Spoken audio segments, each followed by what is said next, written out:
If it's, well, the government hasn't, like I want to be a cop. You know, I want to put my life on the line to stop criminals and provide for the public safety and provide legitimate services. And the only way for me to do it, like being a PI, just doesn't cut it for me. You know, or I'm in a small town. You know, when then you got, well, can I be a cop? And then you have to do the equation. Well, can I, if I'm going to be a cop, can I be a cop that doesn't enforce unjust laws? Can I do that in this department? Can I do that in that department?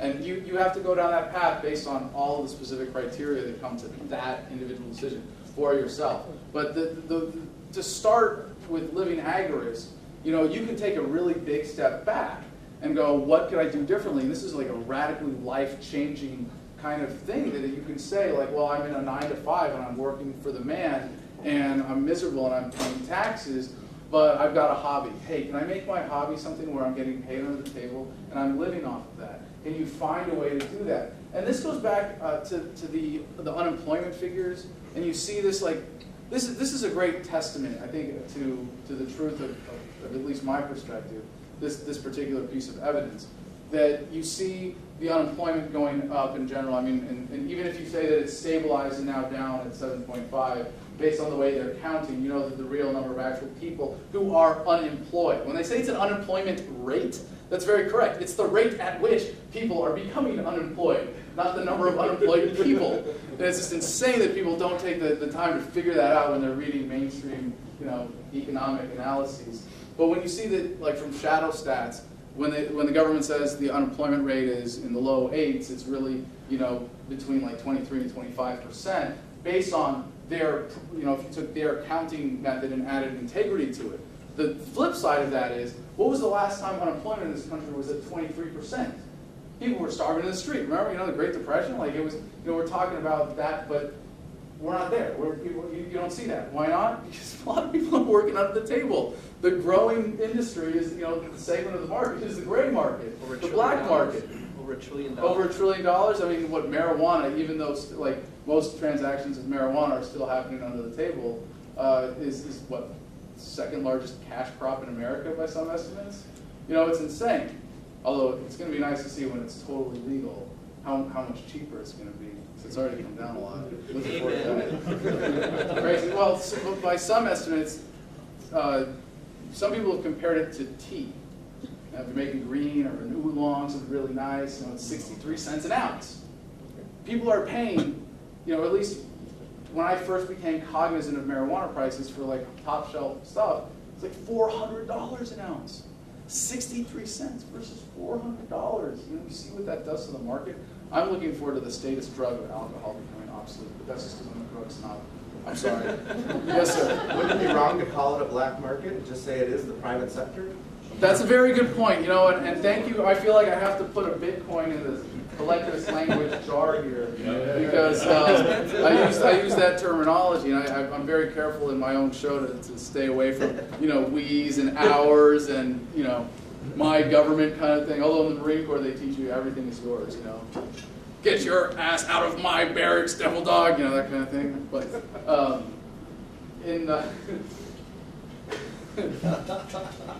what was the question?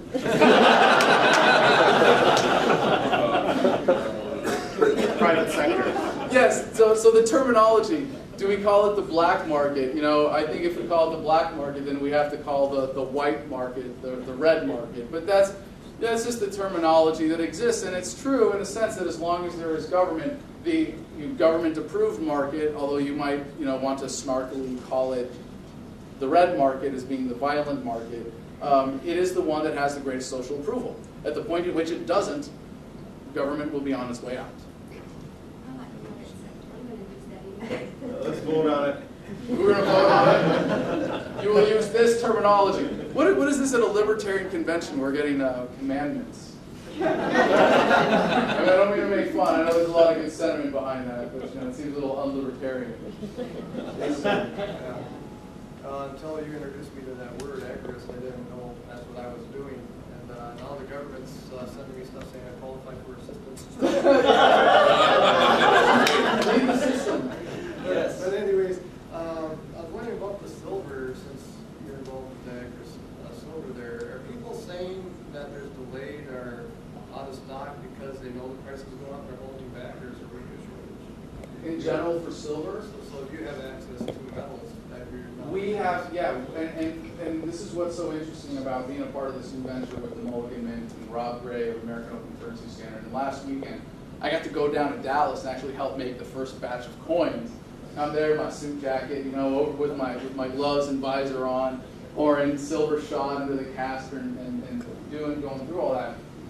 The reason it's so difficult, I mean, it's not just like with ammunition where you have the government buying up so much and there's normal market pressures. What you really have going on is the paper market for silver running next to the physical market for silver.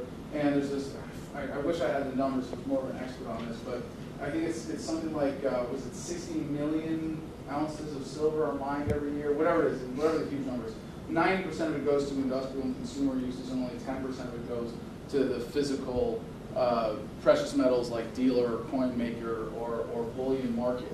And so what we are doing every time you buy silver is you're competing with that primary industrial use and the paper market. And the paper market is working to radically lower the price of silver. So if anything, you're competing with the industrial and consumer uses for these metals, which you know, are kind of a constant demand, where they are able to secure a larger part of the physical silver market when they have the primary connections to the major suppliers.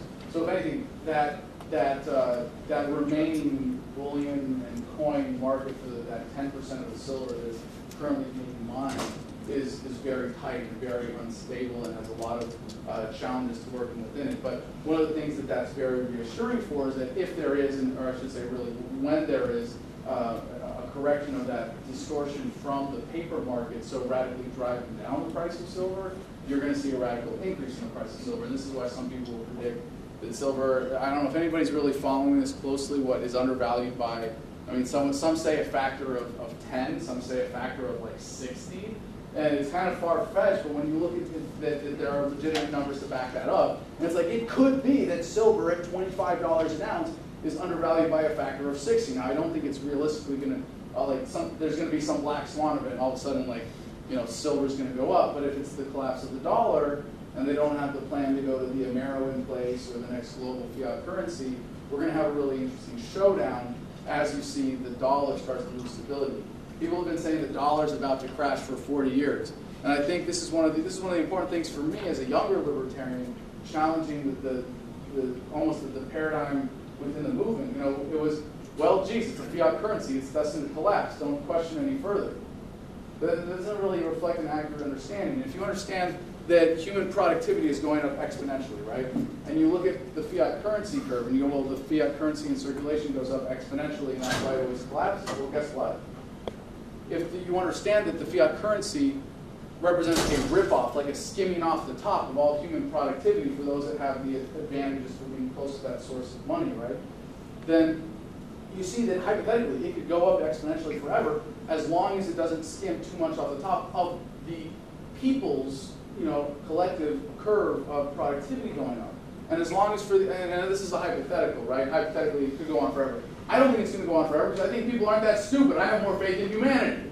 But mathematically speaking, it could go on forever because you could have the exploitation go exponential while productivity continues to go exponential, and you have just a subtler exponential curve or even a flat curve for the average human being, quality of life getting better every single year, and the average people might never notice and the currency might never collapse, even though it's still losing relative value and immediate purchasing power. Well, Utah just passed where it's legitimate currency in Arizona, if it wasn't for the governor, right. Utah's just passed it. So my point is the turning point is not going to come from hitting a mathematical limit. It's going to come from people waking up and realizing that we can use a currency that's gaining in value as opposed to one that's losing in value. Like you can have Bitcoin or Litecoin or gold or silver or whatever it is and not be holding the dollar. And when people have all the greater techniques and like what we're seeing now with online commerce, with what's made possible with Bitcoin and all the other cryptocurrencies, how you can conduct business in such a way that you don't need to hold dollars. You don't just because you need it to pay taxes, you can immediately convert your, like already today, you could immediately convert every paycheck to Bitcoin and conduct most of your business in Bitcoins. And if you have, you know, local co-ops where people are accepting them for food and you own your property, bam, there you are, you're off the dollar. So, exciting.